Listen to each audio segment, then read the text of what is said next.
What's up guys, it's Raccoon back with another video.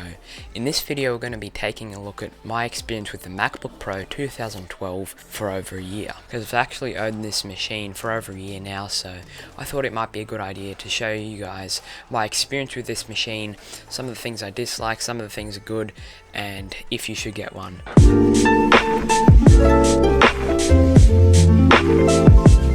To start things off, I'm going to get all the bad things out of the way and then we'll continue on with the good things. So some of the things I noticed that were a bit poor in the MacBook were, first off, the screen. The screen sucks. It's 720p resolution and you can see all the pixels and it just doesn't look high quality, and there's also thick bezels around it. But in the 15.4 inch version, which is the one I don't have, which I really want, it actually has thinner bezels and the pixel density is a bit better and it just looks a whole lot better. So if you are going to pick one of these up, get the 15.4 inch. Another thing I noticed, which I don't really like about this machine, is the weight.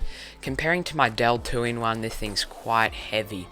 Now that may not bother most people, but for me it's a little bit annoying because for school and stuff, even though I don't use it for school, I would have used it for school, but it's just a bit too heavy. The last thing, which only comes on the i7 variants, and I'm not sure about the 15.4 inch variants, but on the 13 inch variant with the i7 it overheats quite a bit. It gets to 100 degrees quite easily, but if you have max fan control, then you can actually turn up the fan curve and then you'll be able to keep it around 90 degrees, which is still not very great, but it'll be better for your CPU. With the bad things out of the way, we can talk about the good things and my experience with the machine.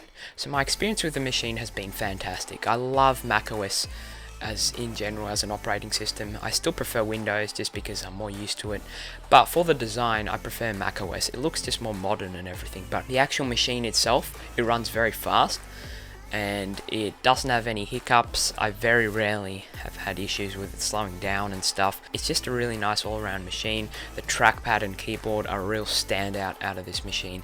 They're fantastic. I also like that it has a lot of ports comparing to the newer MacBooks, and yeah, that's quite useful as well. And another thing I really like about this machine is the build quality. It really screams high quality, and it's a really nice build quality, and it still holds up really well with the MacBooks of this year. So now I'm going to be going over some of the upgrades and things you should do to this machine if you get one. The first thing I did was actually upgrade the SSD, because yes, it used to have a hard drive and the hard drive died, and also it was quite slow with the hard drive, so putting an SSD in is really nice. And you can also remove out that DVD drive and put in a drive bay in there, and you can fit like a 1TB hard drive, so you have a nice amount of storage. Another upgrade or thing to keep this thing running for longer is changing out the thermal paste for the CPU. Now this is quite a large process. You have to remove the whole motherboard, and it takes about an hour or two, but it's definitely worth it because then it will improve the CPU temps by about 10 degrees or 5 to 10 degrees, which is quite nice. I noticed that the thermal paste that was on there was hard as a rock almost, and it was not good stuff. So should you get a machine like this? Well, if I was personally buying one right now, I would get a 15.4 inch variant because they have better screen and thinner bezels, which is the main thing that I dislike about this machine. So I would get a 15.4 inch variant, and they're pretty cheap now, like $500. Some of them you can get 300 with lower specs, but you can get them for good price and they'll last you for ages at school.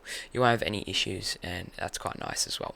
So I definitely recommend one of the 15.4 inch variants. 13 inch, I'm not too sure. It's really up to you, but yeah. So that's it from me, guys. Hope you did enjoy the video. If you did, smash the like button. Remember to subscribe, and I'll see you guys in the next video.